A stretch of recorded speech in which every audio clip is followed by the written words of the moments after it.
El tema propuesto para mí fue agua de bebida, principal nutriente.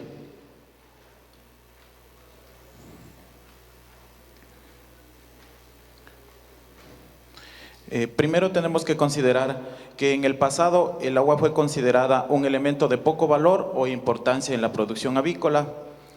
También debemos recordar la composición, debemos recordar qué tan importante es el agua en un pollito, ya que el 85% está constituido de agua. Una ave adulta llega a tener del 58 al 65%, y el huevo está contenido del 65% de agua. En consecuencia, es un elemento nutritivo muy importante. El agua también interviene en actividades metabólicas o fisiológicas. Es importante como vehículo para nutrientes. También es importante porque forma parte de los programas de vacunación, sea en agua, en spray. Fuentes de agua. Tenemos tres principales de fuentes de agua. Como primera tenemos el agua de bebida, que se encuentra en todas las fuentes naturales. Así tenemos ríos, tenemos lagos, tenemos esteros, y como último tenemos el agua de los océanos o de los mares. Este es un punto muy importante, ya que el 75% del agua se encuentra en el planeta Tierra. De este 75%, apenas el 2.4% es agua dulce. Si sigue el cambio climático y todo, tenemos problemas. Las Naciones Unidas indican de que en el 2030 va a haber un déficit del 40% de agua. Entonces, como alternativa tenemos el agua salada. Con los adelantos tecnológicos va a ser la principal fuente de agua dulce. También tenemos el agua contenida en los alimentos. Esta también es muy importante, ya que todas las materias primas aportan agua. Así tenemos que el maíz está más o menos con un promedio de 14% de humedad, y la soya el 14% de humedad.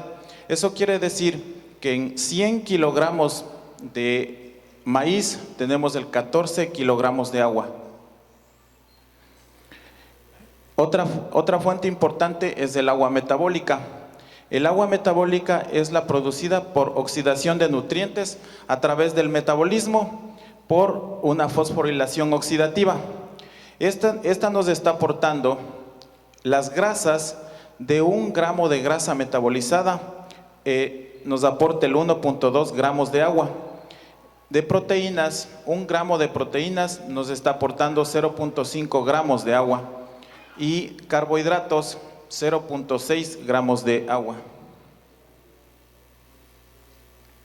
Funciones de agua.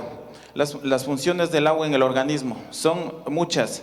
Aquí podemos enumerar que forma parte en la digestión, absorción y transporte de nutrientes digeridos. Promueve el intercambio de nutrientes entre células. Interviene en la excreción de sustancias tóxicas del organismo, en la regulación de temperatura a través de la dispersión del calor, en la dilución de sustancias, en la lubricación de las articulaciones y en la protección de las células del sistema nervioso central. Existen pérdidas de agua. El ave pierde agua por transpiración o evaporación, por respiración o jadeo, por excreción, y en la formación de nuevos tejidos y en la formación del huevo. Por transpiración o evaporación. Debemos recordar de que las aves no tienen glándulas sudoríparas, por lo que pierden poca agua por evaporación. Está aproximadamente que la pérdida total por evaporación representa el 12% del consumo de agua. Tenemos por respiración. La pérdida es muy importante por respiración o jadeo. Pueden llegar al 50% del volumen total de agua consumida. Esto se Esto se produce cuando se eleva la temperatura ambiental y se incrementa la frecuencia respiratoria. La temperatura ambiente y la humedad relativa afectan las pérdidas por la respiración. Por excreción. Aquí tenemos que por las heces se elimina del 20 al 30% del volumen de agua consumida, pero más importante es por la orina, debido a que como producto del metabolismo se produce urea que necesita gran cantidad de agua para ser eliminada. Factores de pérdida de agua. Tenemos que tomar en cuenta la temperatura del ambiente, la composición mineral de la dieta y del agua, la concentración de proteínas en la ración, la cantidad consumida de ración y el estado de salud de las aves. Aquí podemos ver el efecto de la temperatura ambiente en la pérdida de peso de agua y de peso del saco vitelino expresado en porcentajes en pollitos de un día. Debemos tomar en cuenta qué tan importante es la temperatura en pollitos de un día y cuánto significa o qué efecto tiene en la pérdida de peso, en la pérdida del agua. Aquí tenemos que a una temperatura de 33.5 el primer día de llegada, la pérdida de peso es de 7.3% y la pérdida de agua es del 1.05. Si esta temperatura se eleva a 38.8 grados, la pérdida de peso es de 13.8% y la pérdida de agua es del 4.35%. El consumo de agua. Existen mecanismos de consumo. Debemos recordar que el pollito representa el 70% del peso corporal. Del volumen total, el 70% se encuentra de forma intracelular y el 30% se encuentra extracelular en la sangre. 3 son los mecanismos que inducen al consumo de agua: la deshidratación celular, la deshidratación extracelular y el sistema renina-angiotensina. De estos 3 sistemas, la deshidratación celular y el sistema renina-angiotensina son los más importantes.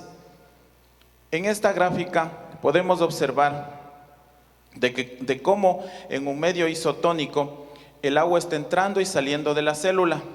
Si se produce una baja en el volumen sanguíneo o una deficiencia en el consumo de agua, el medio se vuelve hipertónico. Toda el agua sale de la célula y la célula se deshidrata, es decir, hay una deshidratación celular. Como sale agua, la célula se queda solo con sodio, hay un ingreso de agua de nuevo a la célula se hace congestiva y hay una deshidratación extracelular o en un medio hipotónico. El sistema renina-angiotensina. En este sistema podemos observar de cómo ante una baja en el volumen sanguíneo a nivel de aparato yuxtaglomerular, este aparato yuxtaglomerular que está en el riñón secreta renina. Esta renina interviene en la transformación del angiotensinógeno a angiotensina 1. Este angiotensinógeno es secretado por los pulmones y por el hígado. Este angiotensinógeno 1 es transformado en angiotensinógeno 2 a través de una enzima de conversión o sinasa.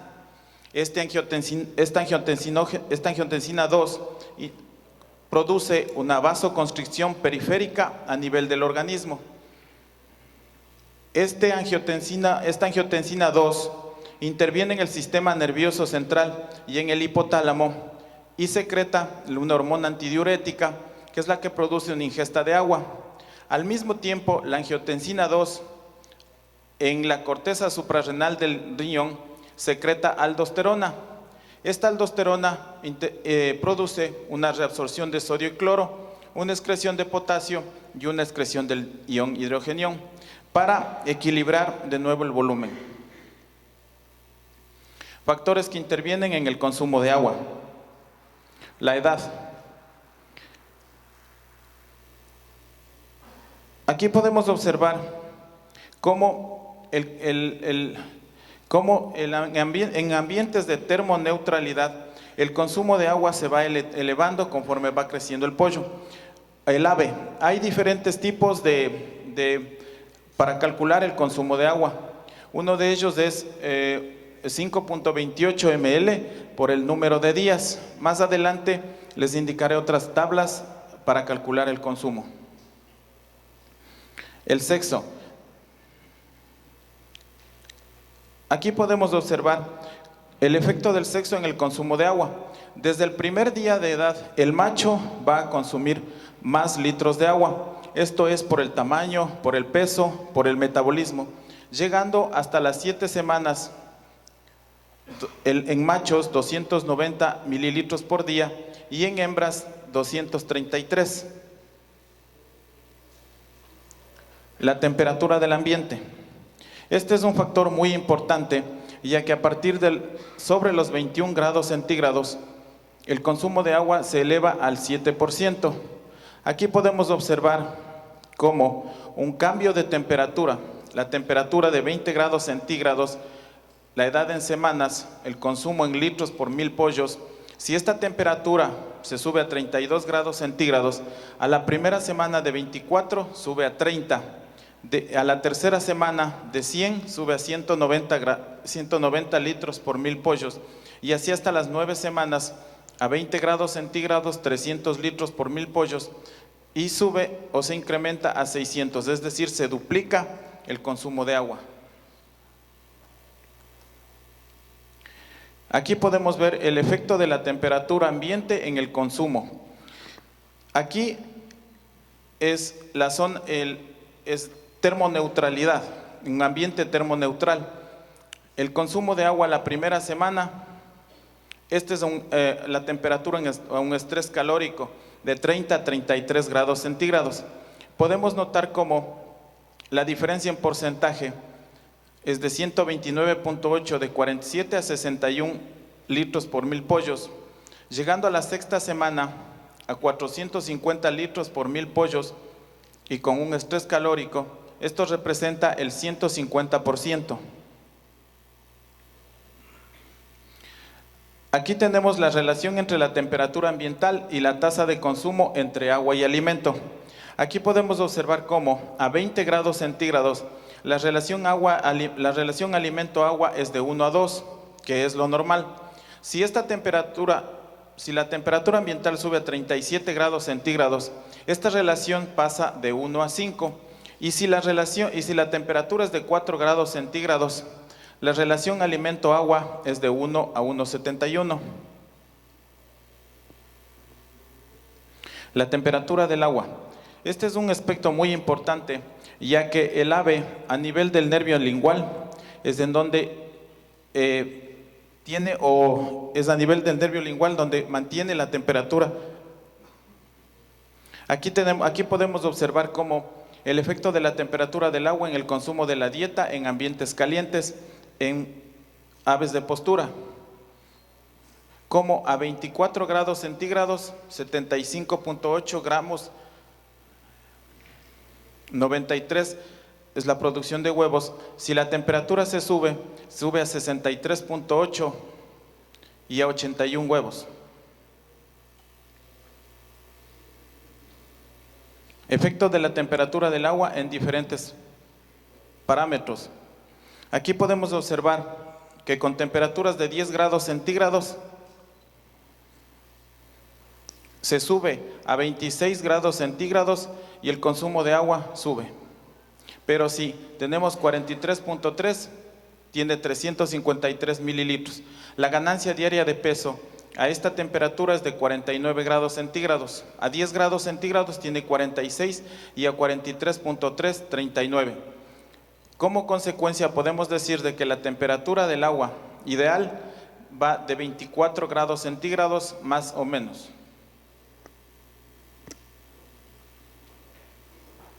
La composición nutricional del alimento. Aquí podemos observar el efecto de la suplementación del sodio en el consumo de agua a diversos porcentajes, al 0.10, 0.22, 0.34 y 0.46. Notamos de que el consumo de agua, conforme la suplementación de sodio se incrementa, igual el consumo de agua, 322, el consumo de la ración 147, la ganancia de peso 119, la conversión alimenticia de 1.24. Sistemas de bebederos. Tenemos dos tipos de sistemas de bebederos. Los sistemas de bebederos son sistemas abiertos o bebederos de campana. La pureza del agua es difícil de mantener. Se debe tomar en cuenta la altura y la cantidad. Las condiciones de la cama no son un buen indicador del ajuste de la presión del agua. Aquí podemos observar, aquí debemos regular la altura del bebedero, la presión del bebedero para obtener buenos resultados. Tenemos los sistemas cerrados. Aquí en este sistema de cerrados hablaremos de los bebederos Nipples. Existen dos tipos de bebederos de Nipples, los de alto flujo de 80 a 90 mililitros por litro de presión, y los de bajo flujo de 50 a 60 mililitros de presión por minuto. En los bebederos tipos Nipple, la altura debe ser ajustada al ángulo de la cabeza de los pollitos, 45 grados centígrados. La probabilidad de contaminación y desperdicio de agua es mucho menor en el sistema. El flujo debe monitorearse continuamente.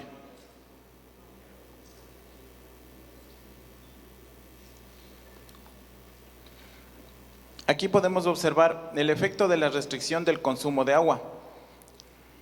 Podemos observar cómo con una restricción del 10%, el efecto o la diferencia del consumo a voluntad del 100% baja al 90.2%.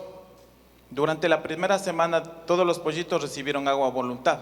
Esto nos hace pensar de que el caudal, el volumen y la cantidad de agua debe permanecer a voluntad durante todo el tiempo de vida del ave. Manejo del agua. Es importante revisar la calidad microbiológica del agua permanentemente. Los parámetros más importantes son la medición del pH y el cloro. Las muestras deben ser tomadas en diversos sectores de la granja. Es importante determinar la cantidad y el tipo de microorganismos. Se debe establecer también exámenes físico-químicos periódicos.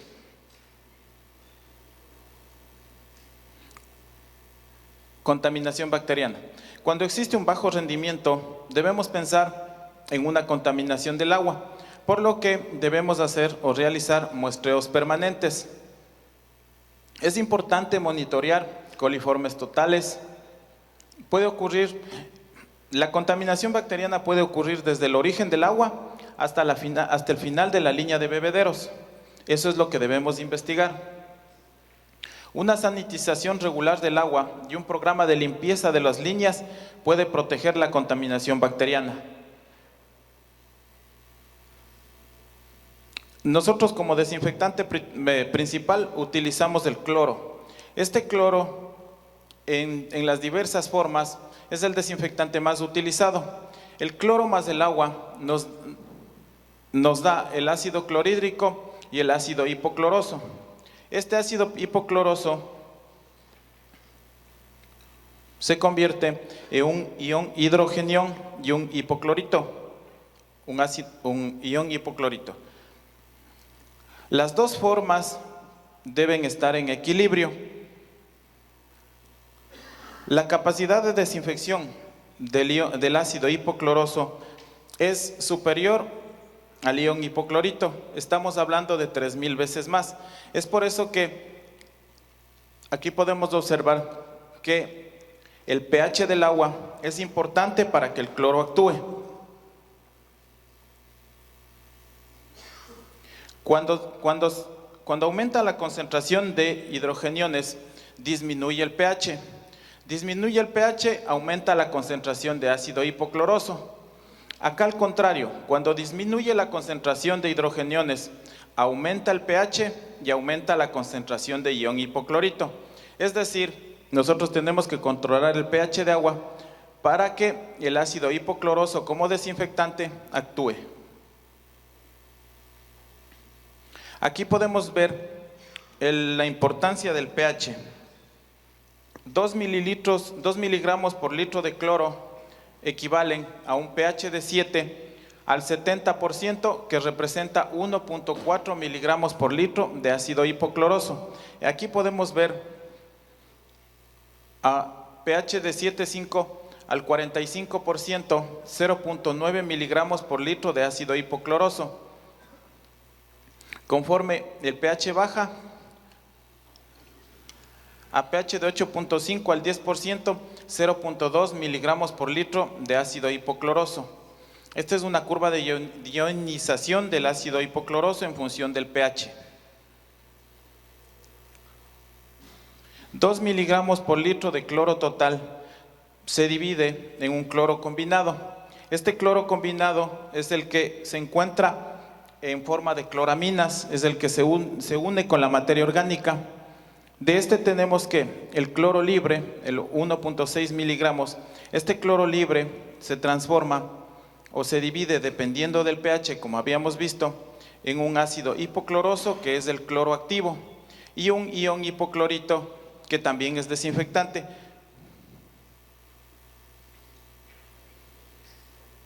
La cloración del agua. Aquí podemos observar los efectos de la cloración del agua en las ganancias de peso. Un agua sin cloro, de 1 a los 28 días, tenemos una ganancia de peso de 908. Si a esta misma agua le adicionamos cloro en 3 partes por millón, tenemos 918 gramos de peso de ganancia. Y llegamos de 1 a los 49 días, sin cloro, 2258, y con cloro, 2316. Aquí podemos observar igual el efecto de la cloración de agua en la reducción de la contaminación bacteriana. Un agua con cloro, después de 8 horas, tenemos 3 por 10 a la 2 bacterias unidades formadoras de colonias por ml, y un agua sin cloro, 117 por 10 a la 5 unidades formadoras de colonia por ml.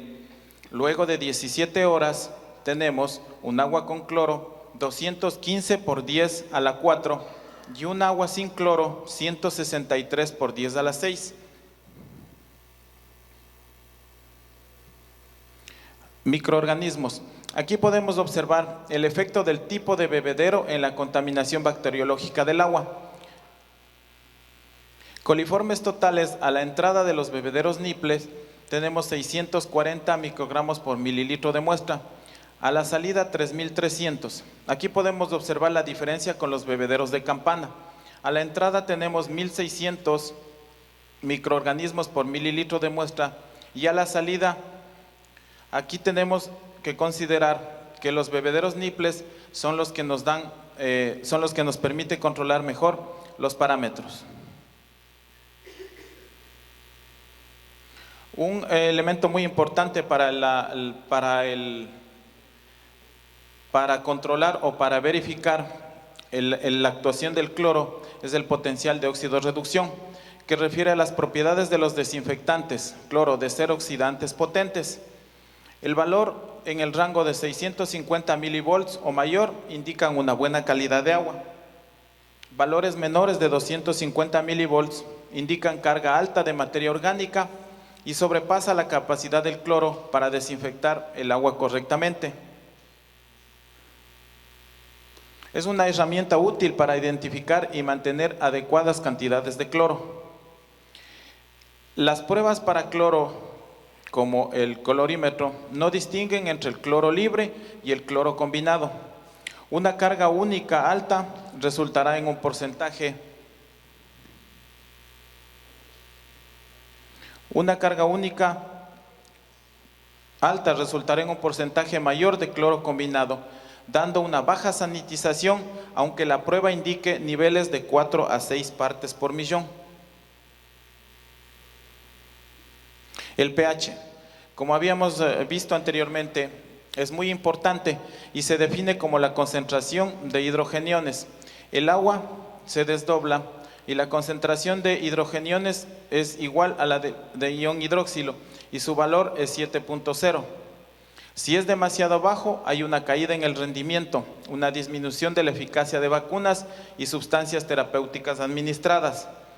Si el pH es demasiado alto, puede estar asociada con la precipitación de algunas moléculas de las sustancias terapéuticas y la inactivación o disminución de la eficiencia del cloro.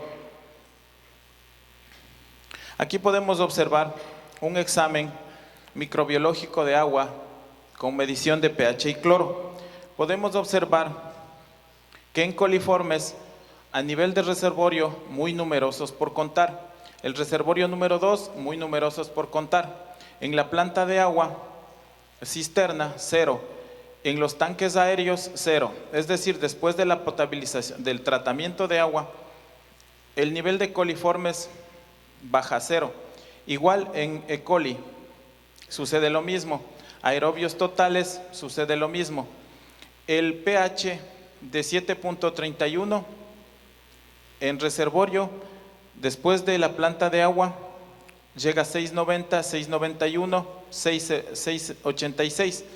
El cloro libre el cloro total del que habíamos hablado, con 0.2 partes por millón a nivel de la planta de agua, baja a 0.3 a nivel de bebedero. El cloro libre de 0.4, 0.3 baja a 0.2. Este es un buen sistema para controlar medición de pH y cloro. Los sólidos disueltos totales es conocida como la salinidad. Indican niveles de iones inorgánicos disueltos en el agua. Los más importantes son calcio, magnesio, sodio, cloro, bicarbonato y azufre. A medida que la concentración de sólidos disueltos totales aumenta, la calidad del agua empeora. Aquí podemos observar en menos de 10.000 el agua apropiada para cualquier tipo de producción avícola. De 1.000 a 2.999 el agua apropiada para cualquier tipo de producción avícola. Puede causar heces líquidas, pero no afecta la salud o el desempeño de los animales. De 3.000 a 4.999 el agua no apropiada para ningún tipo de producción avícola. Frecuentemente causa heces líquidas, un aumento de mortalidad y disminución del crecimiento. De 5.000 a 6.999 no aceptable para aves.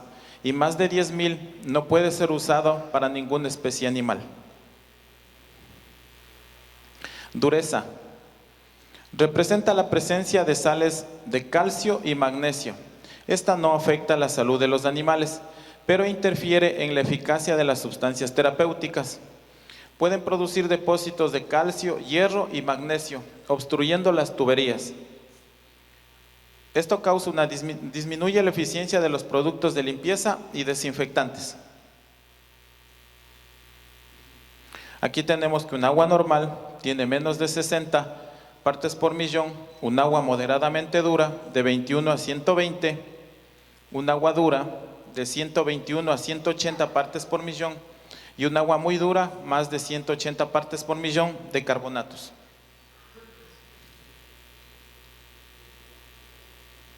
Otros minerales contenidos en el agua.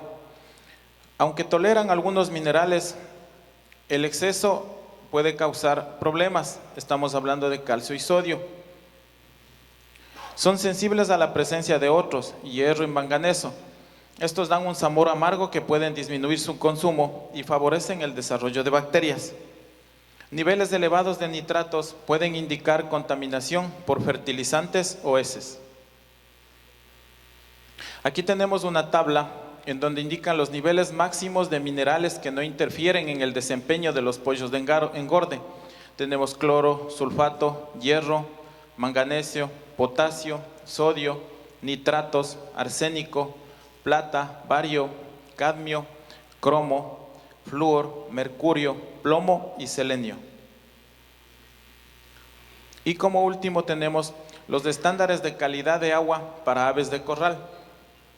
Tenemos bacterias totales, nivel considerado promedio, 0 unidades formadoras de colonia por ml, niveles máximos aceptables, 100 unidades formadoras de colonia por ml. Bacterias coliformes, 0 unidades formadoras de colonias por ml, niveles máximo aceptables 50 unidades formadoras de colonias por ml. El pH de 6,8 a 7,5, niveles máximos aceptables de 6 a 8. Elementos naturales, el calcio, niveles considerados promedios 60 miligramos por litro. El cloro, 14 miligramos por litro, nivel considerado promedio, y un nivel máximo aceptable de 250 miligramos por litro. Cobre, 0.02 miligramos por litro y 0.6 miligramos por litro, el nivel máximo aceptable. El hierro, 0.2 miligramos por litro, nivel considerado promedio, y el nivel máximo aceptable 0.3. Plomo, nivel considerado promedio 0, el nivel máximo aceptable 0.02 miligramos por litro. El magnesio, 14 miligramos por litro, el nivel máximo aceptable 125 miligramos por litro. Nitratos, 10 miligramos por litro, el nivel máximo aceptable 25 miligramos por litro. El zinc, 125 miligramos por litro, el nivel máximo aceptable 1.5 miligramos por litro. El sodio, 32 miligramos por litro, nivel considerado promedio, y el máximo aceptable 50 miligramos por litro. Eso es todo. Como conclusión tenemos que el agua es un nutriente indispensable en la producción avícola debido a que interviene en todas las funciones metabólicas del ave, al igual que es utilizada como vehículo para administración de vitaminas, vacunas y antibióticos. Además, la calidad de la misma puede interferir en su consumo y el consumo de la ración, lo que nos da a entender que no debemos dejar al azar la calidad ni la cantidad de la misma. Por favor, recuerden, vive como si fueras a morir mañana, aprende como si fueras a vivir siempre. Muchas gracias.